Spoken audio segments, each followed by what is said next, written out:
On a snowy Christmas Eve in a small, secluded town, Erin pulled her wool coat tighter around her as she trudged through the knee-deep snow. The air was silent, save for the faint whistle of the wind through the frozen trees. She'd always loved the serenity of this season, but tonight something felt different, too still, too empty. Her car had skidded off the icy road an hour ago, and she'd been walking since, guided only by the faint light of her phone. There were no houses in sight, and her battery was dying. Panic began to creep in as she realized how isolated she truly was.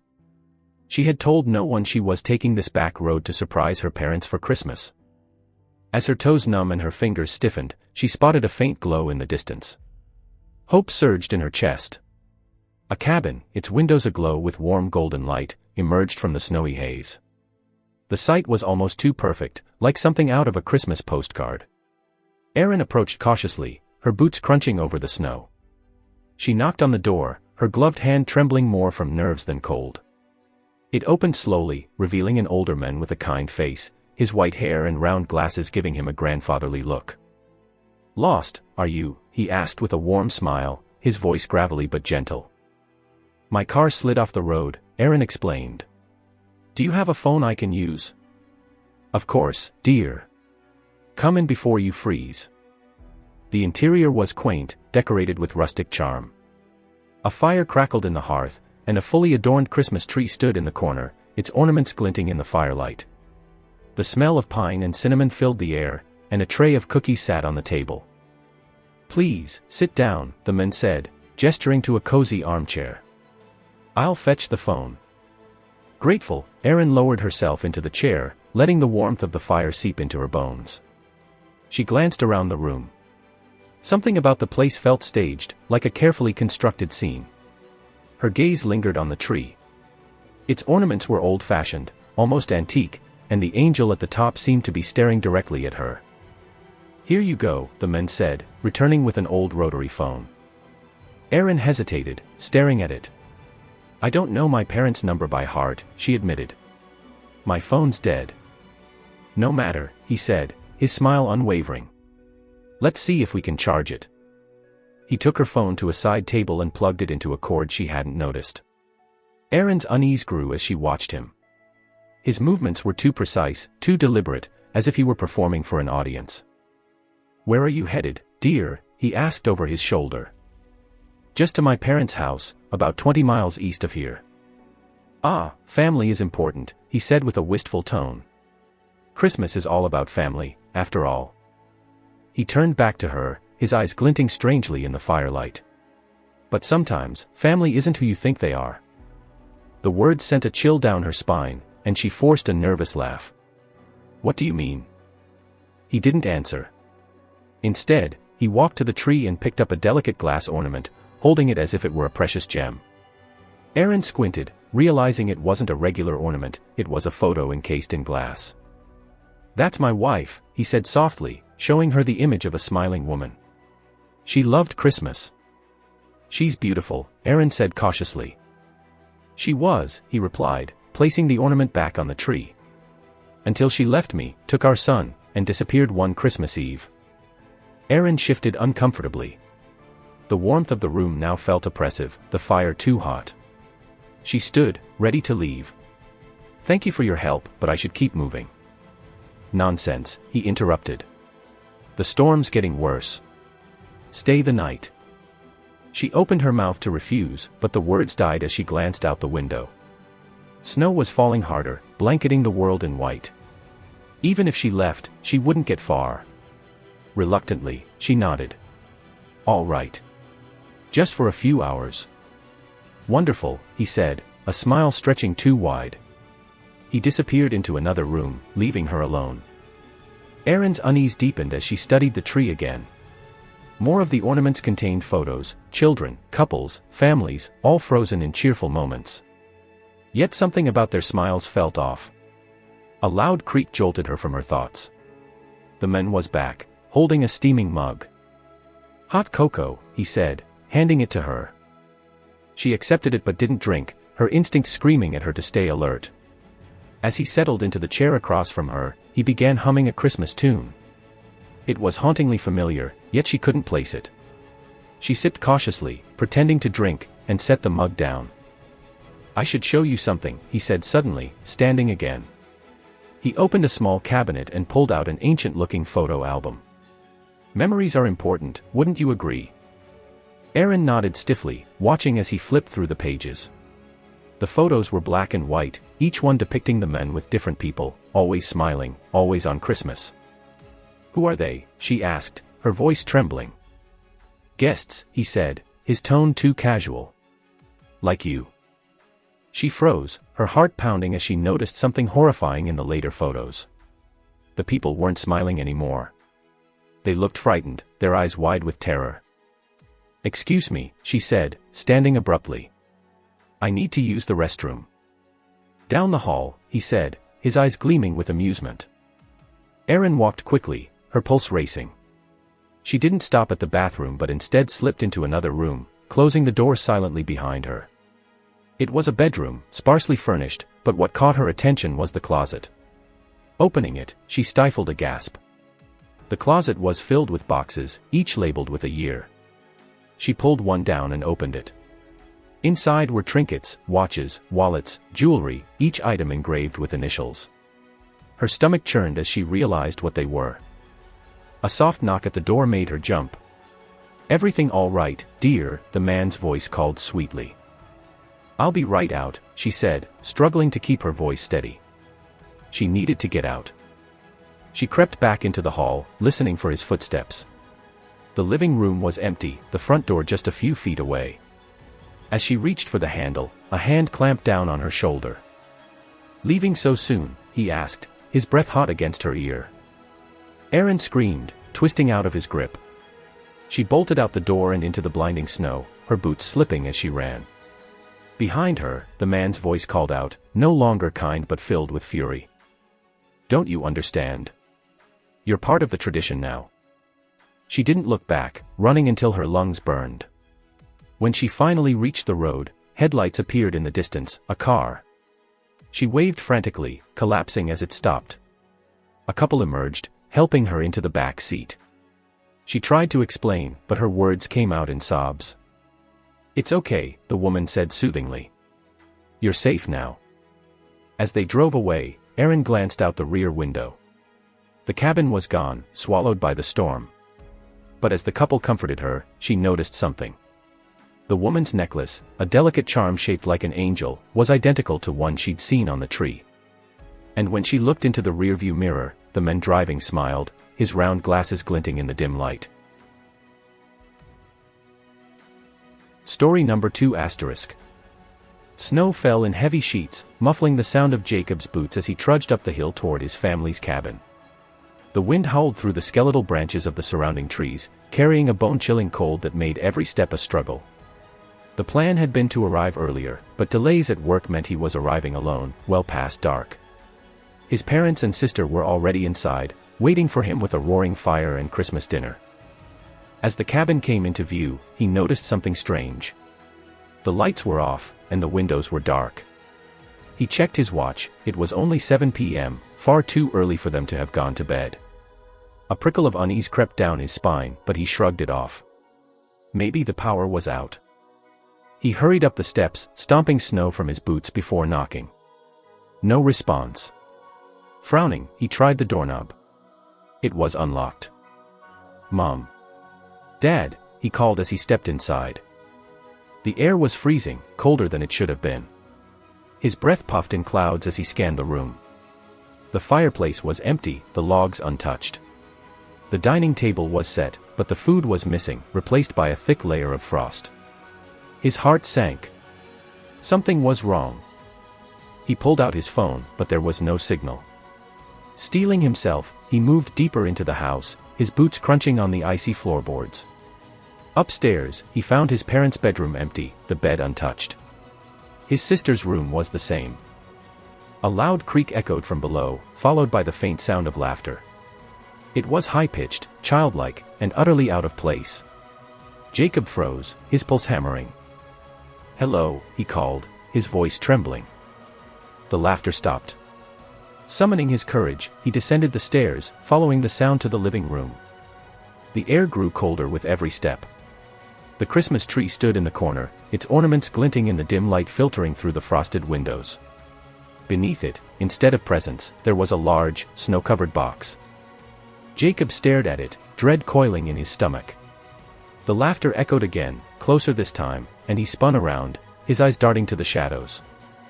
"Who's there?" he demanded. The room fell silent. Shaking, he turned back to the box. He reached out, brushing the snow away to reveal an ornate wooden surface, carved with intricate patterns that seemed to shift under his gaze. He lifted the lid. Inside was a single photograph. It was old and faded, but the faces were unmistakable, his parents and sister, smiling warmly in front of the cabin. But they weren't alone. Behind them stood a figure, cloaked in shadow, its face obscured. Long fingers rested on their shoulders like talons. Jacob's breath caught in his throat. The figure wasn't just in the photograph, it was here. A cold hand clamped onto his shoulder, and he spun around, dropping the photo. Standing before him was a child, pale and gaunt, with hollow eyes that glowed faintly in the dark. Its lips curled into a grin, revealing teeth far too sharp for a human mouth. "Are you here to play?" it whispered. Jacob stumbled back, his foot catching on the corner of the box. He fell, his head striking the edge of the coffee table. Pain exploded through his skull, and darkness swallowed him. When he awoke, the cabin was filled with light. The fire roared in the hearth, and his family sat at the table, laughing and chatting as if nothing had happened.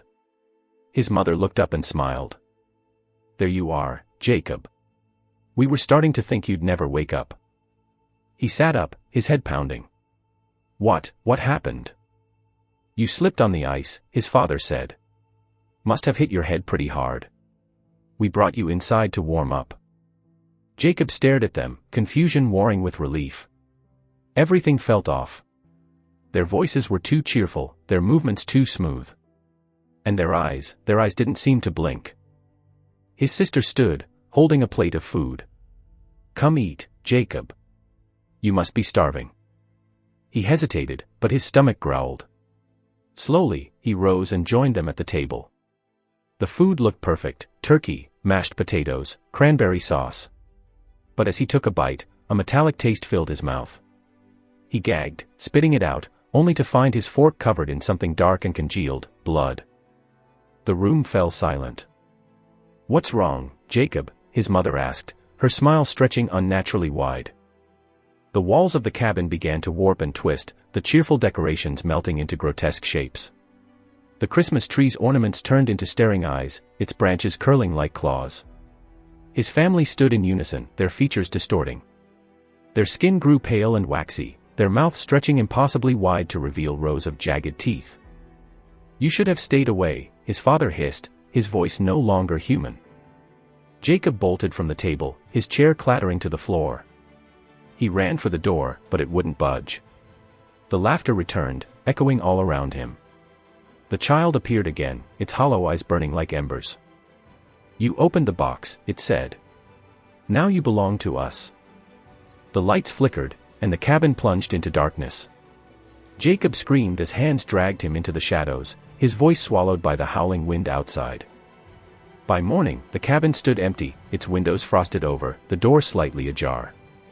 The only sign of life was a single photograph lying in the snow, a family smiling in front of the cabin, with a new face added to the group. Story number 3 *. The snowstorm hit just as Lauren pulled onto the unlit back roads. Her car's headlights barely pierced through the thick curtain of white. She regretted taking the shortcut to her grandparents' house, but her GPS had insisted it would shave off 15 minutes. Now, with visibility near zero and her phone showing no service, she realized she'd made a terrible mistake. The road twisted and turned unpredictably, bordered by dense, snow-covered pines. Lauren tightened her grip on the steering wheel, her knuckles white as she inched forward.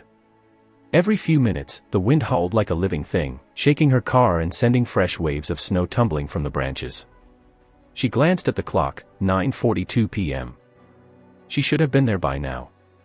Her grandparents would be worried, waiting for her to arrive for their annual Christmas Eve dinner. Suddenly, her headlights caught a figure standing in the middle of the road. Lauren slammed on the brakes, her car skidding to a halt just feet from the person. It was a man, dressed in a tattered coat and boots, his head bare despite the bitter cold. He stared at her, his face pale and expressionless. Lauren hesitated, her heart pounding. Rolling down her window slightly, she called out, "Are you okay? Do you need help?" The man didn't respond. Instead, he tilted his head as if studying her, before slowly raising his hand to point down the road. Unease prickled at her skin, but she nodded, forcing a polite smile. Okay. Thanks." The man stepped aside, his movements jerky, almost unnatural.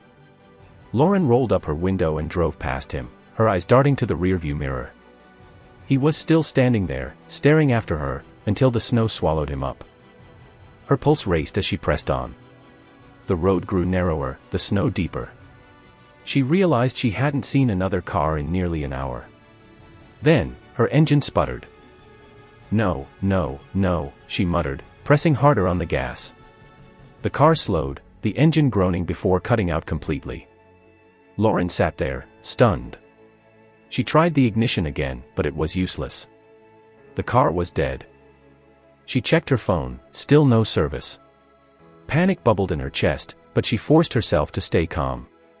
She couldn't just sit here and freeze. Grabbing her coat and gloves, she stepped out into the storm. The cold hit her like a wall, stealing her breath. Lauren scanned her surroundings. The forest pressed in on both sides, its towering trees like silent sentinels. In the distance, through the swirling snow, she spotted a faint light, a house. A cabin.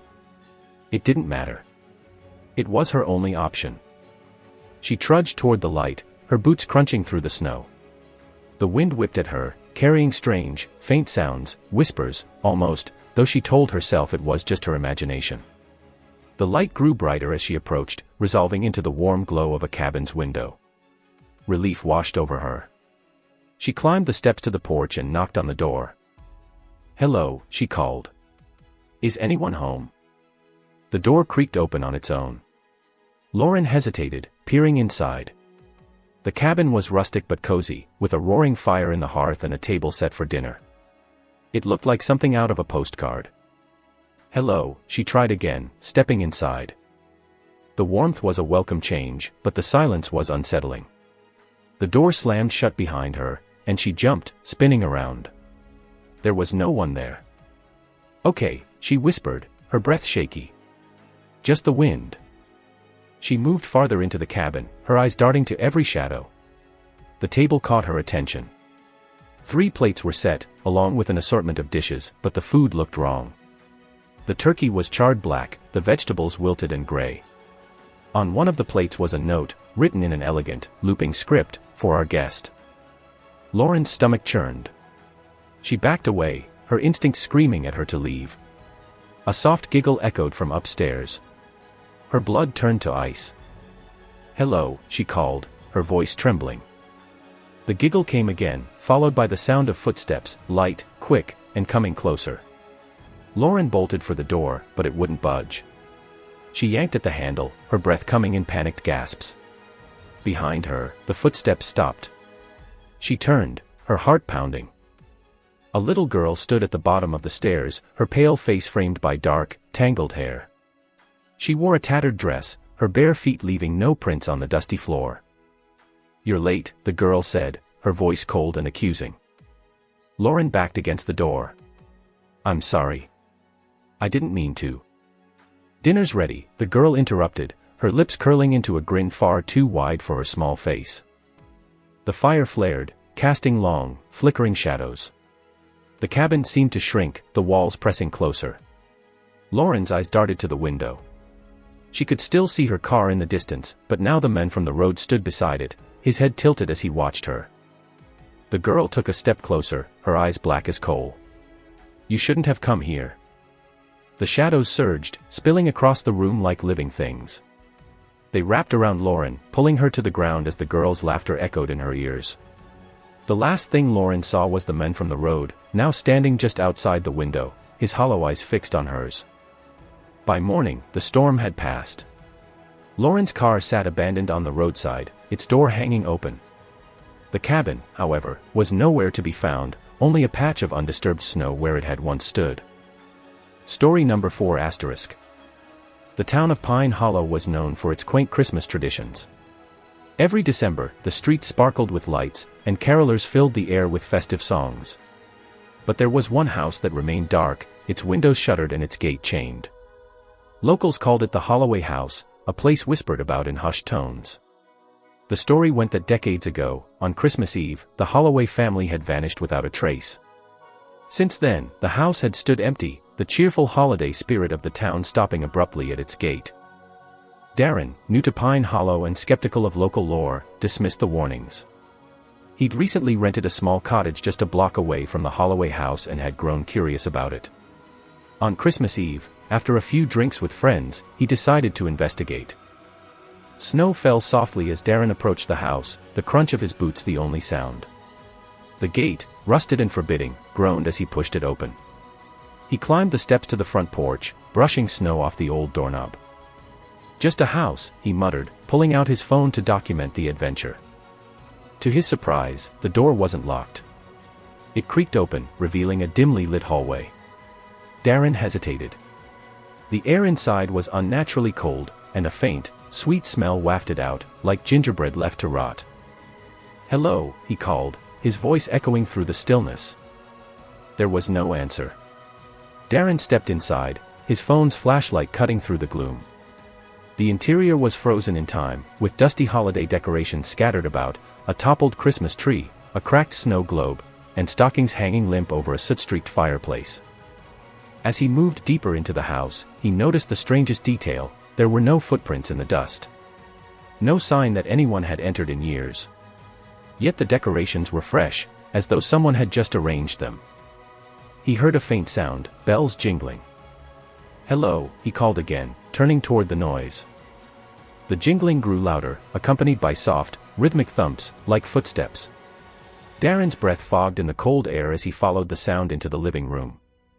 There, in the center of the room, stood a figure, a man in a tattered Santa suit, his back to Darren. "Hey," Darren said, his voice cracking. "What are you doing here?" The figure didn't move. Darren edged closer, his flashlight trembling in his hand. "Are you okay?" The figure turned slowly, revealing a face that was hollow and rotting. Its empty eye sockets oozed black ichor, and its grin stretched unnaturally wide, teeth yellowed and sharp. Darren stumbled back, tripping over a broken chair. The Santa figure took a step toward him, the bells on its suit jingling softly with each movement. "Stay back!" Darren shouted, scrambling to his feet. The figure tilted its head, its grin widening.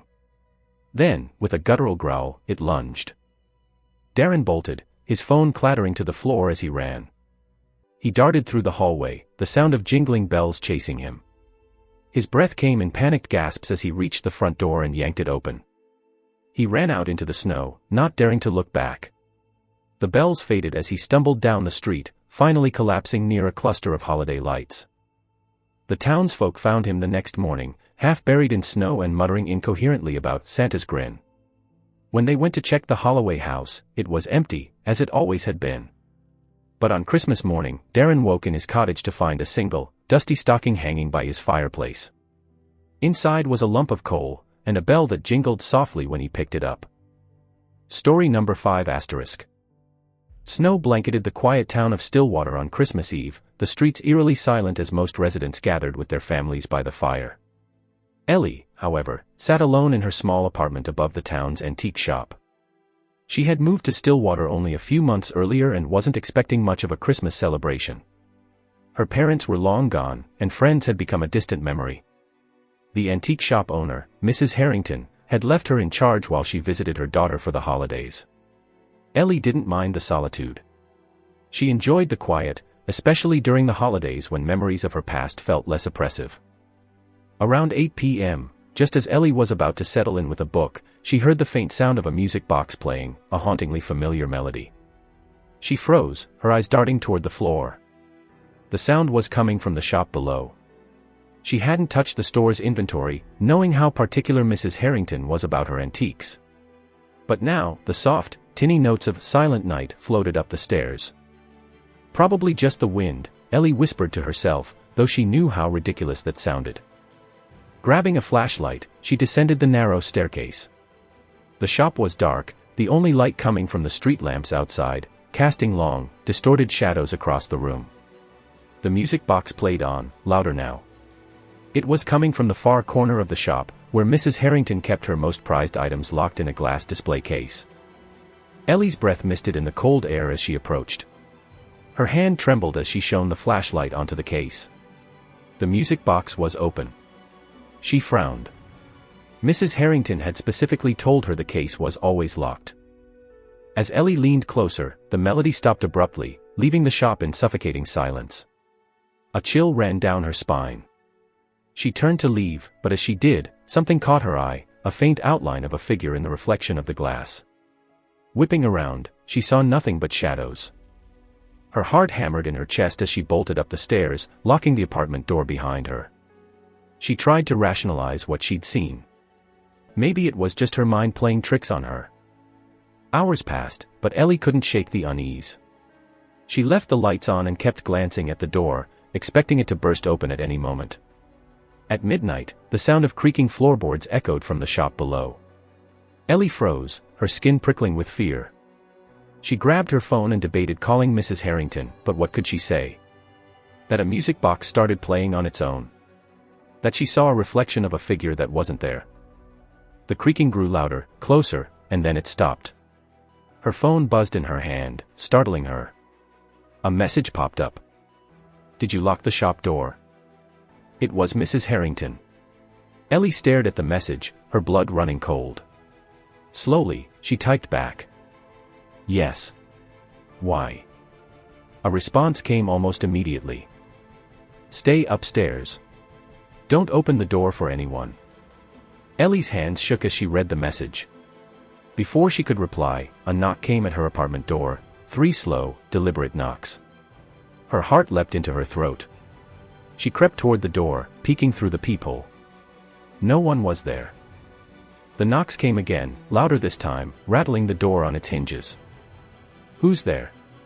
Ellie demanded, her voice trembling. Silence. She backed away, clutching her phone. The air in the room grew colder, her breath visible in the dim light. Then, from the other side of the door, she heard a voice, a child's voice. "Can you let me in? It's so cold out here." Ellie's blood turned to ice. She didn't answer. The child's voice came again, soft and pleading. "Please. I'm lost. I can't find my mommy." Ellie's instincts screamed at her to stay quiet, but guilt gnawed at her. What if it really was a lost child? She stepped closer to the door. "Where are your parents?" The voice changed, its tone now low and guttural. "Let me in." Ellie stumbled back, her phone slipping from her hand and clattering to the floor. The lights flickered, and the knocking turned into furious pounding. Then, just as suddenly as it started, the noise stopped. Ellie held her breath, listening. The room was silent again, except for the faint ticking of the antique clock on the wall. Her phone buzzed once more, and she snatched it up. Another message from Mrs. Harrington. "Whatever you do, don't touch the music box." Ellie's stomach dropped. She hadn't touched it, but something had. The lights went out, plunging her into darkness, and then she heard it, the haunting melody of Silent Night, drifting up the stairs once more. Ellie's scream was swallowed by the cold, unyielding night. Story number 6 *. The snowstorm had come in fast, swallowing the small mountain town of Evergreen in a blinding sheet of white. For the residents, it was nothing unusual, a cozy excuse to hunker down with hot cocoa and Christmas movies. But for Clara, it was an ominous backdrop for her shift at the town's power plant. Clara had taken the holiday shift for the extra pay. The plant was old, its machinery outdated and prone to breaking down, but it still powered Evergreen and the surrounding areas. Her job tonight was simple: monitor the gauges, keep the heat on, and ensure the town's lights stayed festive. As the wind howled outside, Clara settled into her chair in the control room. The hum of the generators was comforting, a constant reminder that everything was functioning. She poured herself a cup of coffee and stared at the bank of monitors, each one showing different parts of the sprawling, empty plant. At 9:23 p.m., one of the monitors flickered. Clara frowned, tapping the screen. The image stabilized, but for a moment, she thought she'd seen movement in the shadowy hallway it displayed. "Great," she muttered. "Probably a glitch." But then another monitor flickered. This time, the movement was unmistakable, a figure, cloaked in shadows, darting past the camera. Her pulse quickened. The plant was supposed to be locked down. No one was allowed inside except her. Grabbing her flashlight and walkie-talkie, Clara left the control room and stepped into the plant's cold, dimly lit corridors. The overhead lights buzzed faintly, casting long shadows that seemed to stretch and writhe as she moved. "Hello," she called out, her voice echoing. No response. She walked toward the camera where she'd seen the figure, her flashlight cutting through the darkness. The air felt colder here, biting and unnatural. As she rounded the corner, she froze. In the middle of the hallway stood a tall figure, its back to her. It wore a tattered red coat, trimmed with filthy white fur, the kind Santa might wear if he'd been left to rot in a forgotten basement. Clara's breath caught in her throat. "Who are you?" The figure didn't move. "Hey," she shouted, forcing her voice to steady. "You're not supposed to be here." Slowly, the figure turned. Its face was grotesque, skin peeling and gray, eyes sunken deep into hollow sockets. Its grin was impossibly wide, revealing jagged, yellowed teeth. Clara stumbled back, her flashlight shaking in her grip. The figure took a step forward, its heavy boots echoing ominously in the empty hallway. "Stay back," she yelled, fumbling for the radio. Static crackled, then a voice came through, but it wasn't hers. In a deep, guttural tone, the voice said, "You've been very naughty this year." Clara's heart pounded as she turned and ran, her boots slipping on the icy floor. Behind her, she could hear the jingle of bells, faint but growing louder with every step. She burst back into the control room and slammed the door shut, locking it. Her chest heaved as she pressed her ear to the cold metal. The jingling stopped just outside. "Go away," she screamed, her voice breaking. The monitors around her flickered again, each one showing the figure standing in different parts of the plant, first the generator room, then the storage area, then the hallway just outside the control room. And then the screens went dark. The room plunged into silence, save for the frantic thudding of her heartbeat. Clara reached for her phone, only to find it dead. A scraping sound broke the quiet. Clara turned to see deep gouges appearing on the metal door, as though something sharp was dragging across it. Her eyes darted to the emergency hatch on the far side of the room. If she could make it outside, maybe she could outrun whatever this was. Summoning every ounce of courage, she threw open the hatch and climbed out into the storm. The freezing wind stung her face as she stumbled through the knee-deep snow, the plant's floodlights casting eerie shadows across the landscape. The bells jingled again, closer now. She turned and saw the figure standing in the snow, its skeletal hand reaching toward her. "No!" Clara screamed, running blindly into the storm. The jingling followed her, relentless, growing louder and louder until it filled her ears. She tripped, falling face first into the snow. When she looked up, the figure was towering over her, its grin splitting its face as everything went dark. The last thing she heard was its voice, deep and echoing, "Merry Christmas." Clara's body was found the next morning by a search party. She was frozen, her eyes wide with terror. Around her neck hung a bell, rusted and ancient, with her name etched into the metal. Story number 7 *. The snowstorm raged outside, blanketing the small countryside in a relentless sheet of white. Sam had been driving home for Christmas when the storm forced him to pull over at the first place he could find, an old inn nestled off a lonely stretch of road. The innkeeper, a wiry man with deep-set eyes, greeted him at the door. "Lucky you caught us," the man said, his voice hoarse. "Not many stay here these days." Sam nodded, clutching his overnight bag. Storm came out of nowhere. "Any rooms left?" The man handed him a brass key. "Room 3, down the hall. Breakfast at 7, if you make it." Sam chuckled uneasily, unsure if it was a joke. He thanked the man and headed upstairs, the wooden steps creaking under his boots. Room 3 was modest, an old four-poster bed, a small desk, and a mirror above the dresser. The wallpaper was faded, peeling at the corners, and the radiator hissed weakly, struggling to push out warmth. Sam set his bag down and flopped onto the bed, exhausted. The storm outside howled like a living thing, battering the windows with icy fists. As he drifted towards sleep, a faint tapping sound drew his attention. Tap. Tap. Tap. He sat up, scanning the room. The sound seemed to come from the window. Sam crossed the room and peered outside, but the snow made it impossible to see anything. Tap. Tap. This time, it sounded closer, like it was coming from the mirror. Sam turned slowly, his breath catching. The mirror's surface seemed to shimmer, the dim light casting strange shadows across its glass. He stepped closer, his reflection staring back at him. But something was off. His reflection wasn't moving. Sam froze, his pulse racing. He raised a trembling hand, and his reflection remained still, staring at him with wide, unblinking eyes. Then it smiled. Sam stumbled back, crashing into the dresser. His reflection began to move on its own, pressing its hands against the inside of the mirror, as though trying to break free. "No," Sam whispered, his voice trembling. "This isn't real." The tapping grew louder, more insistent, as cracks spiderwebbed across the mirror's surface. Sam bolted for the door, but it wouldn't budge. He twisted the handle frantically, the wood groaning under his weight. Behind him, the mirror shattered with a deafening crash. A cold gust swept through the room, extinguishing the weak light. Sam turned, his back pressed to the door, and saw something crawling out of the mirror's jagged remains. It looked like him, but it wasn't. Its limbs were too long, its movements jerky and unnatural.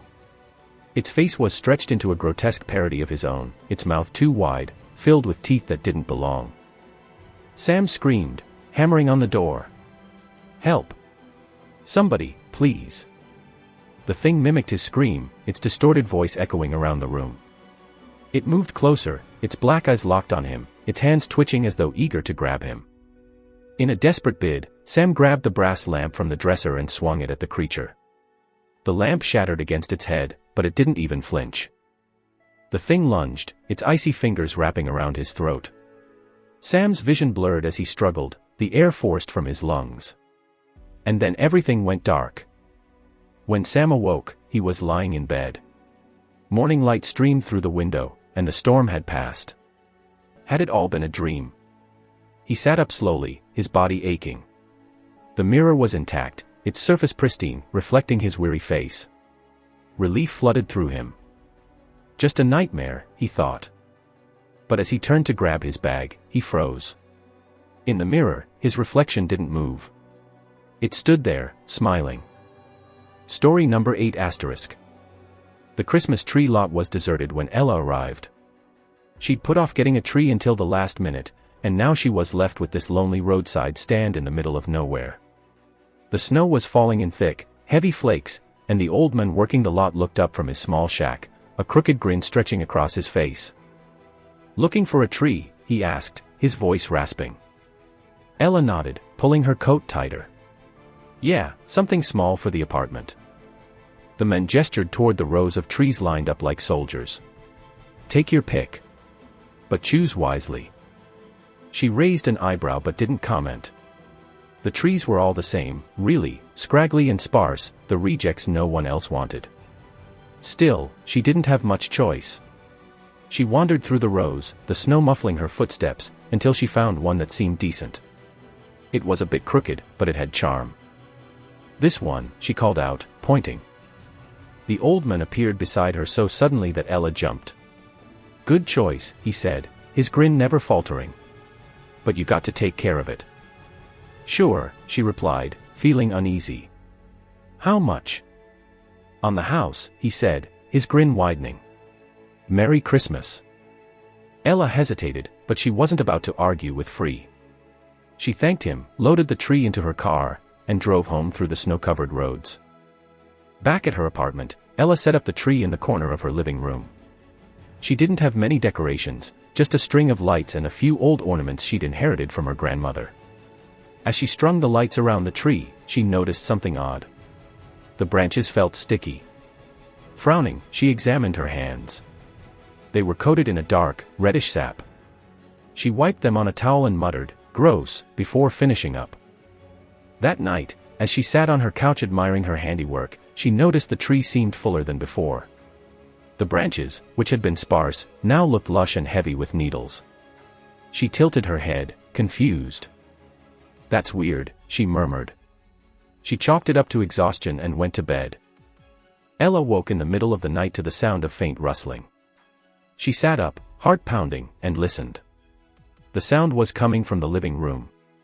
Grabbing her phone, she crept down the hall, the soft glow of the tree's light spilling into the hallway. As she rounded the corner, she froze. The tree was moving. Its branches writhed, stretching out like skeletal fingers. The ornament swung violently, as if the tree was shaking itself free. Ella gasped, and the movement stopped. She stood there, trembling, her eyes locked on the tree. The lights blinked innocently, their soft glow casting eerie shadows across the walls. "Get it together," she whispered to herself. "It's just your imagination." But as she turned to go back to bed, she heard it again, a low creaking sound, like wood twisting under pressure. She whipped around just in time to see the branches extending toward her. Ella screamed and ran for the door, but the tree's lights flickered, plunging the room into darkness. The branches wrapped around her ankles, yanking her off her feet. "No," she screamed, clawing at the floor. The tree dragged her closer, its needles piercing her skin like tiny knives. She kicked and thrashed, but the branches were too strong. As she was pulled into the tree's dark center, she glimpsed something moving within the tangled branches, a pair of glowing yellow eyes. The next morning, Ella's apartment was quiet. The tree stood in the corner, its branches heavy with new ornaments. One of them looked eerily like Ella's face, frozen in a silent scream. Story number 9 *. The snowstorm rolled in faster than the weather report predicted, blanketing the forest in an oppressive silence. Emma had been hiking alone, a Christmas tradition she'd kept since her father passed. He'd always loved the solitude of nature, especially in winter, and she continued to feel close to him. But now, the peaceful solitude felt suffocating. Her trail map was useless, the snow had obscured every marker. She trudged on, her breath misting in the cold air, hoping to stumble upon the cabin she'd rented for the night. Her flashlight beam was dim, the batteries dying faster than expected. As the wind howled, she heard a sound that didn't belong, a faint jingling, like sleigh bells. She stopped, her heart skipping. "Hello," she called out, her voice swallowed by the storm. No answer. The jingling stopped. Emma shook her head, chalking it up to her imagination, and kept walking. The cold gnawed at her, and she pulled her coat tighter, her fingers stiff and numb. Then she saw it, a faint light flickering through the trees. Relief washed over her. The cabin. She quickened her pace, the snow crunching beneath her boots. The light grew brighter, but as she neared the cabin, she stopped. It wasn't her cabin. The structure was ancient, its roof sagging under the weight of the snow. The windows were fogged over, but the light inside cast eerie shadows on the frosted panes. She hesitated, her gut screaming at her to turn back, but the cold was unbearable. She approached the door and knocked. The door creaked open on its own. "Hello," she called, stepping inside. The warmth hit her immediately, a stark contrast to the freezing storm outside. The interior was simple, wooden walls adorned with old, faded decorations. A fire crackled in the hearth, and the faint scent of pine filled the air. "Is someone here?" she asked again. No response. Emma's unease grew. The cabin looked lived in, but there was no sign of anyone. A cup of steaming tea sat on the table, untouched. She shivered and decided she'd wait out the storm. She sat by the fire, warming her hands, her eyes darting to the windows. The storm outside raged on, the wind screaming through the trees. Then she heard it again, the jingling. It was louder now, closer. She peered out the window but saw nothing but swirling snow. The sound circled the cabin, growing more erratic, like whatever was making it was running. Emma's breath quickened. She backed away from the window, her heart pounding. Suddenly, the fire dimmed, and the air grew icy. A shadow flickered across the room. She spun around, but there was no one there. "Who's there?" she demanded, her voice shaking. The jingling stopped. The cabin was deathly silent. Then, from the dark corner of the room, came a low, raspy whisper. "You shouldn't have come here." Emma froze, her blood turning to ice. She turned slowly, and her flashlight beam landed on the source of the voice. A figure stood there, barely visible in the shadows. It was tall, impossibly thin, with hollow black eyes that gleamed in the dim light. Its head tilted unnaturally, and in its hand, it clutched a string of rusty, blood-stained bells. Emma stumbled back, tripping over the edge of the rug. The creature moved toward her, its bony limbs cracking with every step. "Leave," it hissed. Emma scrambled to her feet and bolted for the door. As she ran, the bells rang out behind her, their sharp, metallic jingle cutting through the storm. She didn't look back. She didn't stop running until she saw the faint glow of her rented cabin through the trees. She burst through the door, slamming it shut behind her. For hours, she sat by the fire, clutching a knife she'd found in the kitchen. The bells didn't follow her, and the storm began to ease. When daylight came, she ventured outside. The snow glistened under the weak winter sun, and the forest was eerily calm. But when she reached the spot where she'd seen the strange cabin, there was nothing there, just an open clearing, untouched by footprints.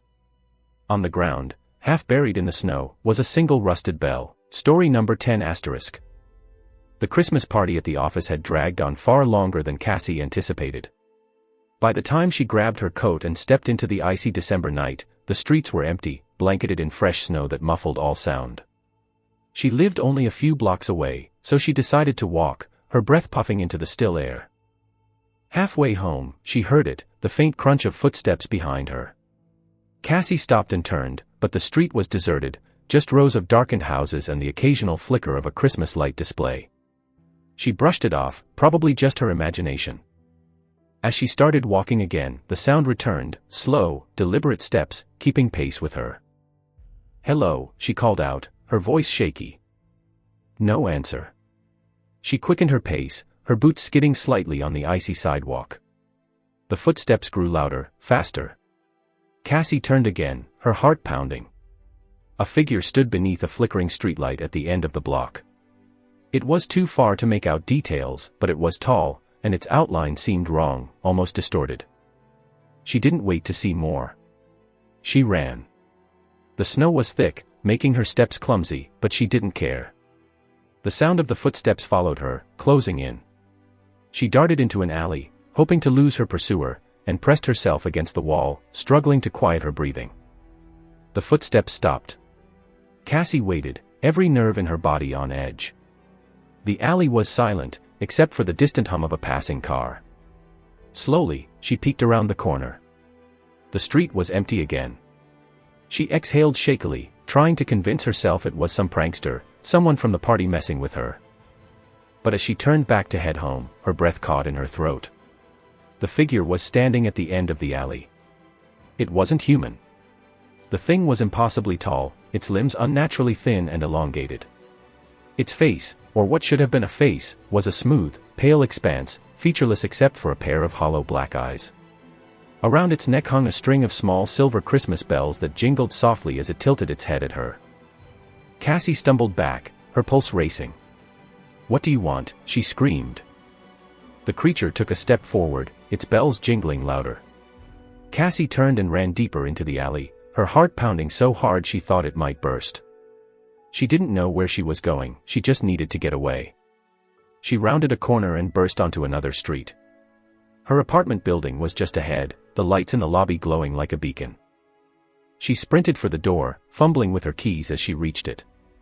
Behind her, the jingling bells grew deafening. Cassie threw herself inside and slammed the door shut, locking it with trembling hands.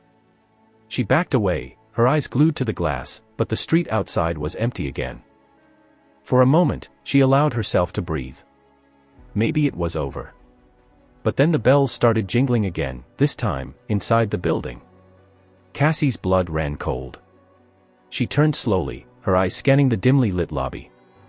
At the far end of the hall, the creature stood, its towering frame almost brushing the ceiling. It raised one long, spindly arm and pointed at her, the bells around its neck ringing in an almost melodic rhythm. Cassie screamed and bolted for the stairs.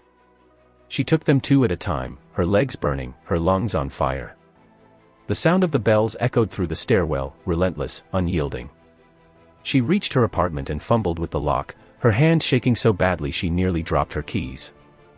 Finally, the door swung open, and she slammed it shut behind her, throwing the deadbolt into place. The jingling stopped. The silence was deafening. Cassie pressed her ear to the door, straining to hear anything. Minutes passed, and there was nothing, no footsteps, no bells, nothing. She sank to the floor, her back against the door, and buried her face in her hands. Then, softly, from behind her, came the sound of a single bell. Cassie froze, her breath hitching. Slowly, she turned her head. The creature was standing in her living room, its hollow eyes staring into hers. The last thing Cassie saw was the creature's skeletal hand reaching for her, the sound of the bell ringing louder and louder until it drowned out everything else. When the police arrived the next morning, they found her apartment door locked from the inside. Cassie was gone, and the only sign she'd ever been there was a single silver bell lying on the floor, glinting in the pale morning light. Story number 11 *. Snow fell gently on the quiet town of Winter's Hollow, blanketing everything in a pristine, silvery white. It was Christmas Eve, a night of joy and togetherness, but for Claire Hammond, it felt different this year. There was an unease in the air, a strange quiet that went beyond the muffling of snow. The lights on the houses seemed to flicker too often, casting shadows that danced unnaturally. Claire had moved back into her childhood home after her mother's recent passing. The house carried memories, both sweet and bitter, but tonight it felt cold, lifeless. She tried to busy herself with decorating the old spruce tree in the living room, its needles prickling her fingers as she adjusted the fragile, handmade ornaments. One caught her eye, a small wooden angel with peeling paint. It had been her mother's favorite. As she hung it on a high branch, a soft chime echoed from the hallway. Claire froze. She didn't own wind chimes, and the sound was too deliberate, too melodic. Heart-pounding, she peered into the dimly lit hallway. Nothing, only the faint hum of the heater filled the silence. Shaking her head, she returned to the tree, chalking it up to her imagination. Hours passed, and the snowstorm outside grew ferocious. Claire sat by the fireplace, nursing a mug of cocoa, when the lights flickered again.